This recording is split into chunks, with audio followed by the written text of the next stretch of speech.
I am Bolaji is a first major items. President Tinubu charges aggrieved candidates in the election to seek legal redress. Federal government has reiterated its commitment to speedy acquisition of passports. Sri Lankans have been promised clean politics as new president emerges. President Bola Tinubu has charged all those aggrieved by the Edo governorship election to seek redress through legal channels. In a statement on Sunday by the presidential spokesman, Mr. Bayo Nanuga, the president also told the winner of the poll, Senator Monday Akpabolo, not to relish over his victory, but to see it as a call to service, while praising other candidates who participated in the election for their contributions to advancing Nigeria's democracy. The president encouraged Senator Akpabolo to demonstrate magnanimity by reaching out to his political rivals and uniting the people of the state to ensure its development. Senator Akpabolo, whose 54 scored 291,667 votes to defeat Mr. Asuyi Gudalo of the People's Democratic Party, who got 247,274 votes, and Mr. Olumide Akpata of the Labour Party, who came a distant third in the race with 22,763 votes. The ruling All Progressives Congress and the governor-elect of Edo State, Senator Monday Okpebholo, have been lauded for their historic victory. Former President Muhammadu Buhari, who gave the commission in a statement by spokesperson Malam Garba Shehu, described his warmest wishes for a new lease of life in Edo State and its people. The former president expressed hope that both incoming administration and the opposition would work together to strengthen democracy and maintain the state's development trajectory.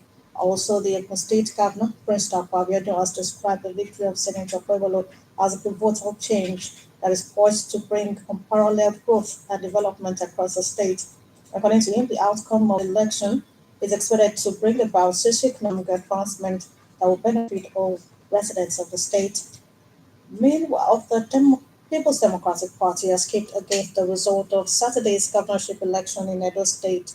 The Adamawa State Governor, Mr. Mado Finitri, who is the chairman Edo State Governorship Election National Campaign Council, informed that the Independent National Electoral Commission should be held accountable for violating the Electoral Act.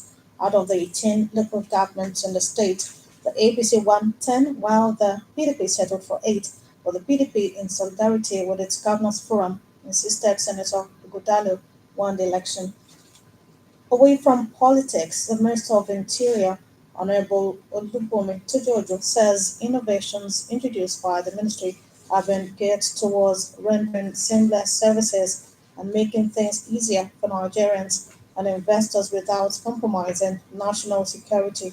The minister made this known while receiving a delegation of the Governing Council of the Institute of Chartered Accountants of Nigeria, ICANN, led by its president, Mr. Davidson Alaribe, explaining that there was still room for improvement on the matter of passports. Honorable Tujojo said the contactless passport solution will soon come on board.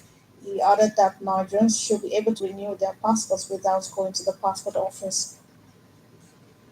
The Vice President, Senator Kashim Shettima, touched down at the Kennedy International Airport this Monday, where he was received by top government functionaries, Nigerian diplomats, UN officials, among others. The Vice President leading Nigeria's delegation to the 79th United Nations General Assembly, where he would deliver Nigeria's national statement and participate in various high-level meetings of the United Nations National General Assembly. UNGA brings along with thousands of problem solvers and passionate, engaged citizens for what's known as High Level Week. Media news on OGBC 90.5 FM. Sri Lanka's new president, Sanura Kumara Dissanayake, has been in office, promised clean politics as the country recovers from its worst economic crisis. The left-leaning Dissanayake has cast himself as a disruptor of the status quo, and analysts see his victory as a rejection of corruption that has long plagued the country.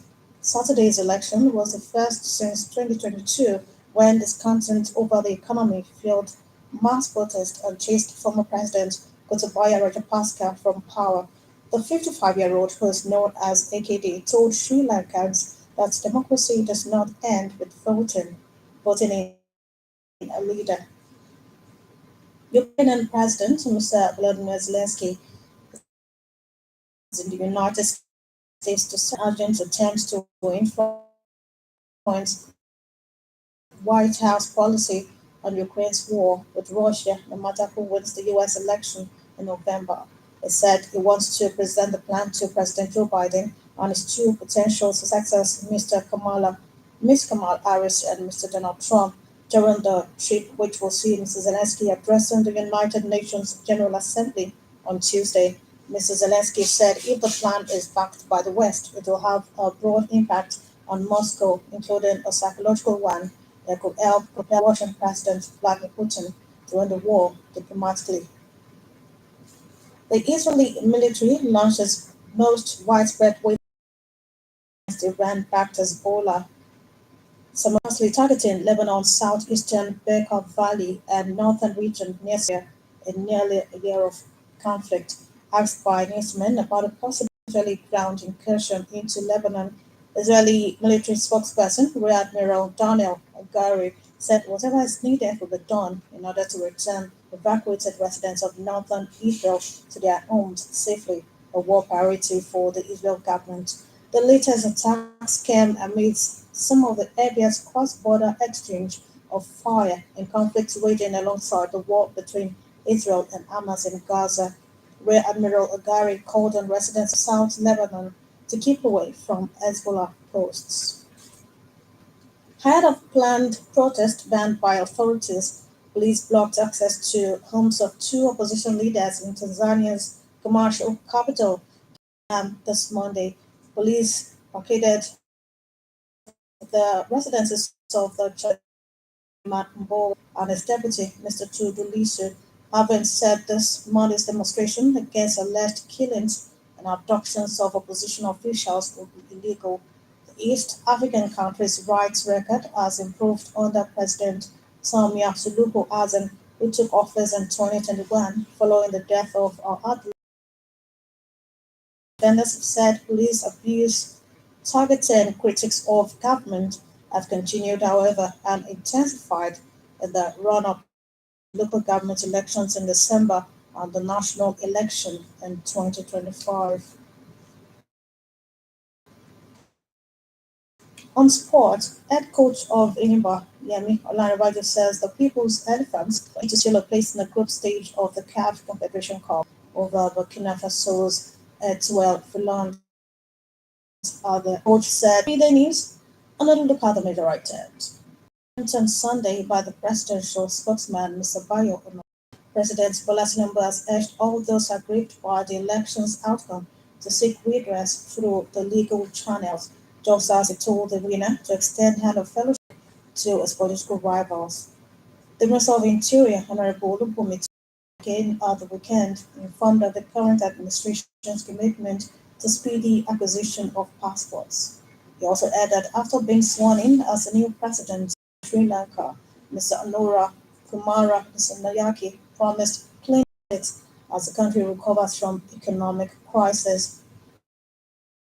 The Mayday News was edited by Hakim Sulaiman and broadcast from OGBC Abeokuta. For exclusive programs and the latest news updates, visit our website at www.ogunradio.ng. Follow us on Facebook at Ogun Radio Abeokuta and on X at OGBC 95 FM.